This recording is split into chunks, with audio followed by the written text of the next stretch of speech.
আমাৰ শ্ৰদ্ধা আৰু নমস্কাৰ জ্ঞাপন কৰিছোঁ। আগন্তুক অসম বিধানসভাৰ নিৰ্বাচনৰ বাবে অসম গণ পৰিষদ দলৰ নিৰ্বাচনী ইস্তাহাৰ আজি আনুষ্ঠানিকভাৱে মুকলি কৰা হ'ল। আপোনালোকৰ জ্ঞাতাৰ্থে যিকেইটা মূল বিষয়বস্তু সেইটো আৰম্ভণিৰ পেৰাটো মই পঢ়ি দিব খুজিছোঁ।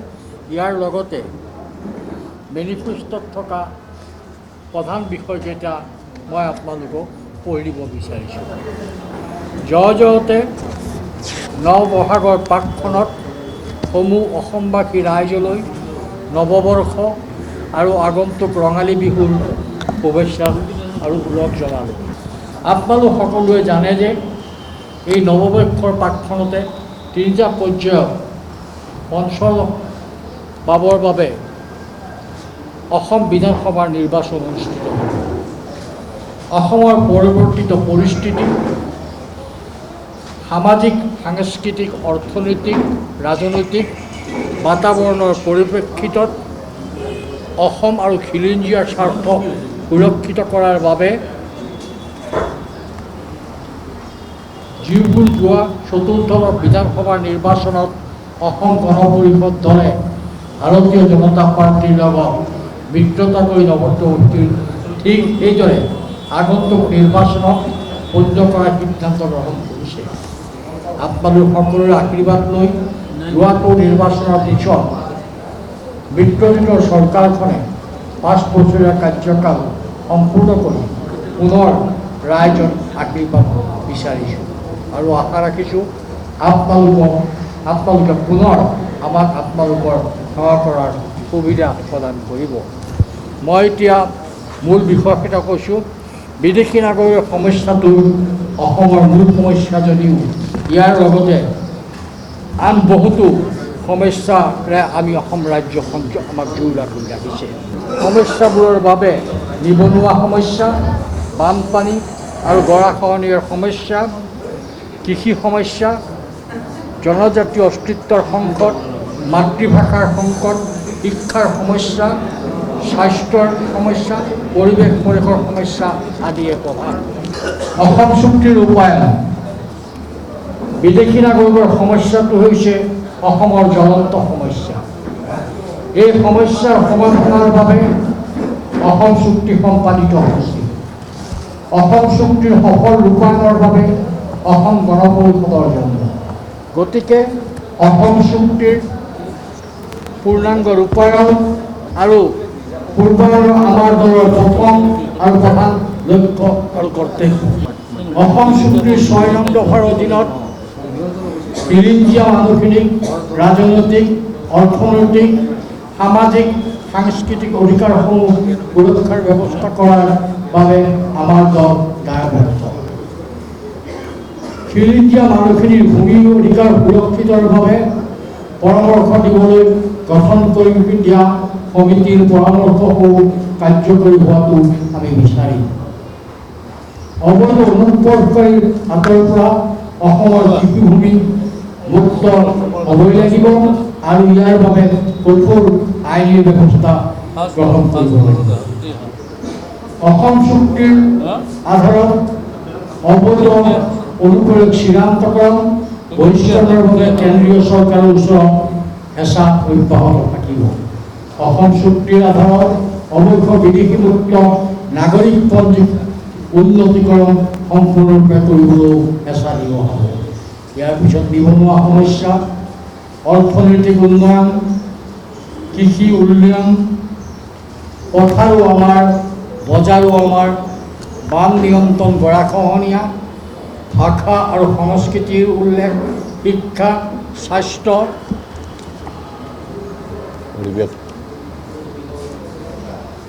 পৰিৱেশ সংৰক্ষণ, অনুসূচিত জাতি, অনুসূচিত জনজাতি, অন্যান্য পিছপৰা শ্ৰেণী আৰু খিলঞ্জীয়া মুছলমান, অৰ্থনৈতিক আৰু পিছপৰা শ্ৰেণীৰ উল্লেখ, চাহ জনগোষ্ঠীৰ বাবে কাৰ্যসূচী, চৰ এলেকাৰ সংখ্যালঘু সম্প্ৰদায়ৰ উন্নয়ন, শিশু আৰু মহিলাৰ বাবে বিশেষ আঁচনি, জ্যেষ্ঠ নাগৰিক আৰু বিশেষকৈ সক্ষম লোকৰ বাবে আঁচনি, ছাত্ৰ আৰু যুৱ কল্যাণৰ আঁচনি, ক্ৰীড়া আৰু সাংস্কৃতিক কাৰ্যসূচী, উদ্যোগ আৰু যাতায়াতৰ উন্নতিকৰণৰ আঁচনি, এইকেইটা বিষয় লৈ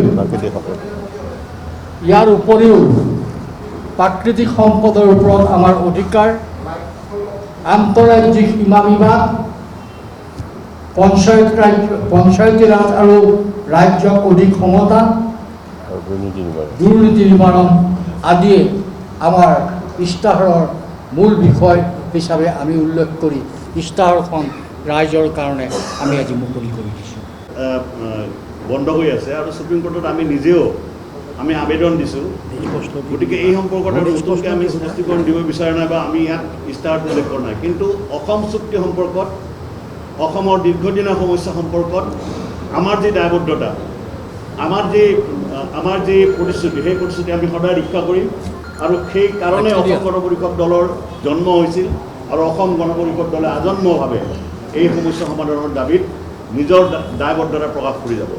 অন্য কিবা আছে নেকি? বলবৎ হোৱা গোটেই বিষয়টো মই ক'লোৱেই যে গোটেই বিষয়টো সুপ্ৰিম কোৰ্টত এইটো উচ্চতম ন্যায়ালয়ৰ অধীনত আছে, গতিকে আমি উচ্চতম ন্যায়ালয়ৰ ওপৰত আমি যাব নোৱাৰোঁ।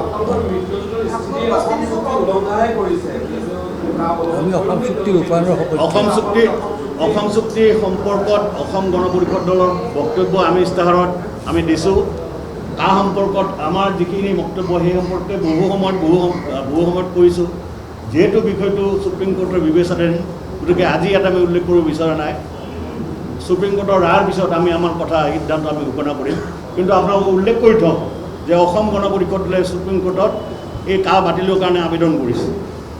নহয়, গোটেই বিষয়টো সম্পৰ্কত আমি নতুনকৈ আমি ক'ব লগা নাই। এখন ইস্তাহাৰ আমি আমাৰ যিখিনি লক্ষ্য, নিৰ্বাচনত আমাৰ যিখিনি লক্ষ্য থাকিব, সেই লক্ষ্যত আমাৰ যিখন নিৰ্বাচন আমি প্ৰস্তুত কৰিবলৈ আহিছোঁ, সেই নিৰ্বাচনৰ ইস্তাহাৰখন ঘোষণা কৰাৰ কাৰণে আজি সমৰ্থ হৈছে।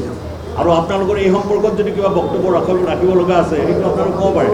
আৰু অন্যান্য ৰাজনৈতিক যিবিলাক কথা, বহু কথা আমি আলোচনা কৰিব লাগিব। আমি বিভিন্ন সময়ত আপোনালোকৰ মুখামুখি হ'ম, আমি নিশ্চয় সেই সম্পৰ্কত আমাৰ বক্তব্য আমি দায়বদ্ধ অসম গণ পৰিষদ দল, অসম চুক্তি ৰূপায়ণ। কাৰণ আমাৰ অসম আন্দোলনৰ জৰিয়তে দলটোৰ সৃষ্টি হৈছিল আৰু সেই চুক্তি হৈছিল আৰু সেই চুক্তি আমি দায়বদ্ধ আৰু এই ক্ষেত্ৰত আমি আজি ন সদায় কৈ আছোঁ আৰু ভৱিষ্যতে আমি কৈ থাকিম।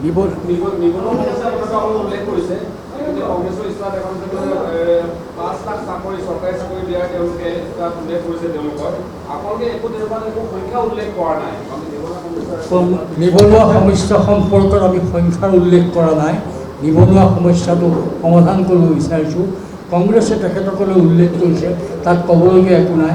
কিন্তু পূৰ্বতে কংগ্ৰেছ চৰকাৰৰ দিনতে নিবনুৱা সমস্যাই ভয়াৱহ ৰূপ ধাৰণ কৰিছিল।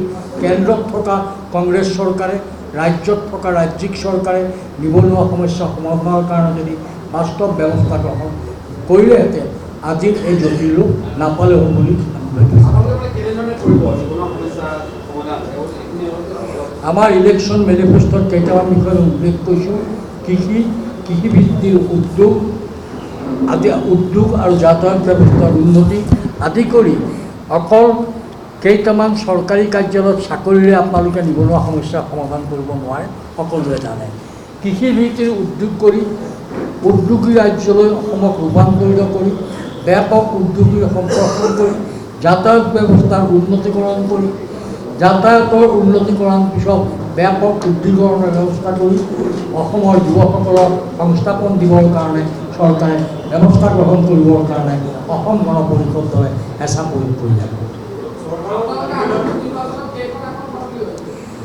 আগন্তুক নিৰ্বাচনত অসম গণ পৰিষদ দলে অহাকালিৰ নিৰ্বাচনত, অহা ২৭ তাৰিখৰ প্ৰথম পৰ্যায়ৰ নিৰ্বাচনত যিকেইটা সমষ্টিত আমি প্ৰাৰ্থী অৱতীৰ্ণ কৰিছোঁ, আমাৰ হাতত আহি পৰা প্ৰাথমিক পৰিসংখ্যা অনুসৰি আটাইকেইটা সমষ্টিতে আমি বিজয়ী হ'ম। আমাৰ দৃঢ় বিশ্বাস আছে এইবাৰৰ বিধানসভাৰ নিৰ্বাচনত পূৰ্বতকৈ অসম গণ পৰিষদে অধিক আসন লাভ কৰিবৰ কাৰণে সক্ষম হ'ব। আমি বিচাৰিছোঁ ৰাইজৰ আশীৰ্বাদ, আমি বিচাৰিছোঁ আপোনালোকৰ সহযোগিতা।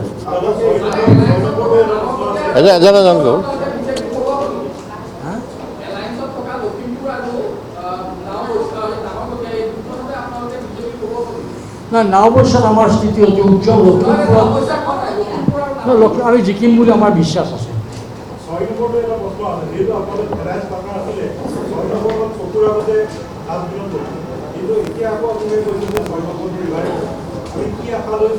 ছয় নম্বৰ দফা অসম চুক্তিৰ 6 নম্বৰ দফা ৰূপায়ণ কৰিবৰ কাৰণে জাষ্টিছ বিপ্লৱ শৰ্মাক লৈ গঠিত কমিটিৰ প্ৰতিবেদন যাতে চৰকাৰে ৰূপায়ণ কৰে তাৰ কাৰণে আমাৰ হেঁচা অব্যাহত থাকে।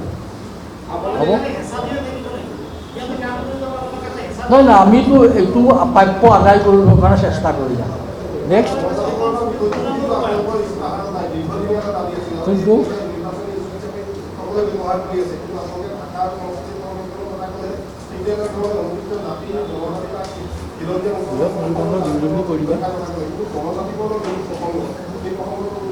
অসমৰ 6 জনজাতিৰ জনগণন কৰক অসমৰ দীৰ্ঘদিনীয়া দাবী।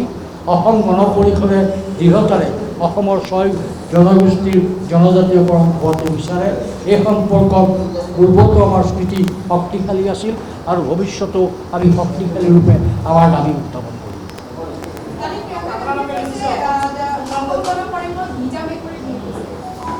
তেখেতৰ কথাত মই মন্তব্য দিব খোজা নাই। তেখেতে অসমৰ বুৰঞ্জী একো বুজা নাই।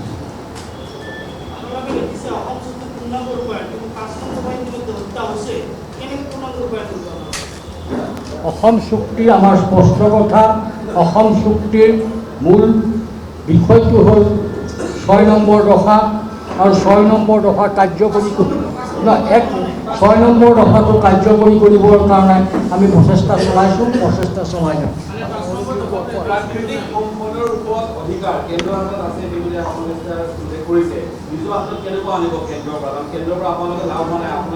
যেতিয়ালৈকে কেন্দ্ৰীয় চৰকাৰক আমি সন্মান কৰিব নোৱাৰোঁ, এইটো আমাৰ মঙলদৈত যেতিয়া অধিৱেশন হৈছিল অসম গণ পৰিষদ দলৰ, অসম গণ পৰিষদ দলে মঙলদৈত হোৱা অধিৱেশনে সিদ্ধান্ত লৈছিল আজি বহু বছৰ আগতে, আৰু সেই সিদ্ধান্তটো আমি ওলাইছোঁ। কেন্দ্ৰীয় চৰকাৰৰ লগত আমি যিমানবাৰে আলোচনা কৰিছোঁ এই বিষয় সম্পৰ্ক, কাৰণ অসমৰ যিখিনি প্ৰাকৃতিক সম্পদ আছে সেই সম্পদৰ ওপৰত যদি আমাৰ অধিকাৰ আমি সাব্যস্ত কৰিব নোৱাৰোঁ, অসমৰ নিবনুৱা সমস্যা, অসমৰ দীৰ্ঘদিনীয়া জাতীয় সমস্যাসমূহ সমাধান কৰাৰ ক্ষেত্ৰত এটা বৃহৎ বাধাৰ সৃষ্টি হয়। এই কথাটো আমি প্ৰতিটো চৰকাৰক প্ৰতিটো সময়ত আমি সন্মান কৰিবলৈ চেষ্টা কৰিছোঁ। আমাৰ দলৰ যিটো শক্তি আছে সেই শক্তিৰে এই কথা আমি পুনৰ কেন্দ্ৰীয় চৰকাৰক জনাব বিচাৰিছোঁ যে আজিৰ তাৰিখত প্ৰাকৃতিক সম্পদৰ ওপৰত আমাৰ যি অধিকাৰ, অসমৰ ৰাইজৰ যিটো অধিকাৰ, সেই অধিকাৰ ঘূৰাই দিব লাগে। তেতিয়াহ'লে ইয়াৰ সম্পদ ব্যৱহাৰ কৰি অসমৰ নিবনুৱা সমস্যাকে ধৰি অন্যান্য সমস্যাসমূহ সমাধান কৰাৰ ক্ষেত্ৰত এটা নতুন গতি দিব পৰা যাব। ৰাজ্যক অধিক ক্ষমতা অসম গণ পৰিষদে 1985 চনৰ মঙলদৈ অধিৱেশনৰ পৰা এই প্ৰস্তাৱত অবিৰতভাৱে মাত মাতি আহিছে। যাতায়াত, প্ৰতিৰক্ষা, মুদ্ৰা আৰু ইণ্টাৰনেশ্যনেল এফেয়াৰ্ছ এইকেইটা বিষয়ৰ বাবে বাকী বিষয়সমূহ ৰাজ্যলৈ ক্ষমতা হস্তান্তৰণ কৰিব লাগে বুলি অসম গণ পৰিষদৰ দীৰ্ঘদিনীয়া দাবী। হ'ব আৰু আপোনালোক আটাইকে আমি পুনৰবাৰ আমাৰ নমস্কাৰ জ্ঞাপন কৰিছোঁ। আপোনালোকৰ আমি সহযোগিতা বিচাৰিছোঁ আৰু আপোনালোকৰ জৰিয়তে অসমবাসী ৰাইজক আশীৰ্বাদ বিচাৰিছোঁ আৰু আপোনালোকৰ জৰিয়তে অহাকালি নিৰ্বাচন যি 27 তাৰিখে যি নিৰ্বাচন অনুষ্ঠিত হ'ব, এই নিৰ্বাচনত অসম গণ পৰিষদৰ প্ৰাৰ্থীক হাতীৰ ছবি আৰু মিত্ৰজোঁটৰ প্ৰাৰ্থীক ভোট দি জয়যুক্ত কৰিবৰ কাৰণে আমি আহ্বান জনাইছোঁ আৰু আমি পুনৰ দৃঢ়তাৰে কওঁ অসমত পুনৰ মিত্ৰজোঁটৰ চৰকাৰ প্ৰতিষ্ঠা হ'ব। ইয়াকে কৈ আপোনালোকক আমাৰ পুনৰবাৰ নমস্কাৰ আৰু ধন্যবাদ জ্ঞাপন কৰোঁ।